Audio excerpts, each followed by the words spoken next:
Hey everyone, welcome back. If you're here, you're probably staring at that frustrating error code 10 on your Jacuzzi Tankless water heater from 2025, wondering what's gone wrong and how to fix it. Don't worry. I'm going to walk you through everything step by step, so you can get your hot water flowing again in no time. Let's dive right in. First off, what exactly is error code 10? In Jacuzzi's 2025 models, this code typically signals an ignition failure.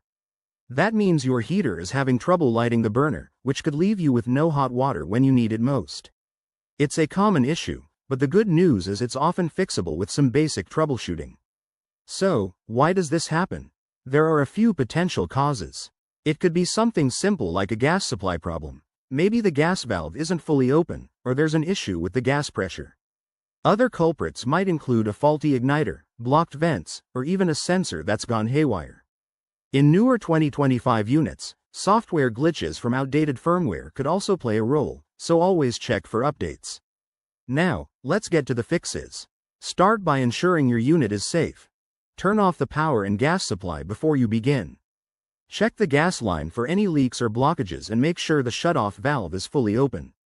Next, inspect the venting system for obstructions like debris or animal nests, as these can prevent proper airflow. If everything looks good there, try resetting the unit by unplugging it for a few minutes and then plugging it back in. For 2025 models, you might need to access the control panel and run a diagnostic reset. Refer to your user manual for exact steps. If that doesn't work, it could be time to clean the igniter or flame sensor. Use a soft brush to gently remove any buildup, but be careful not to damage the components. Still no luck? You might need to check the electrical connections or even update the firmware through the Jacuzzi app if your model supports it. Remember, if you're not comfortable with these steps or if the error persists, call a professional technician to avoid any safety risks. Tankless heaters involve gas and electricity, so it's better to be safe than sorry. There you have it. A quick guide to tackling error code 10 on your Jacuzzi Tankless water heater. If this helped, give this video a thumbs up. Subscribe for more home repair tips, and drop a comment below if you have questions. Thanks for watching, and I'll see you in the next one.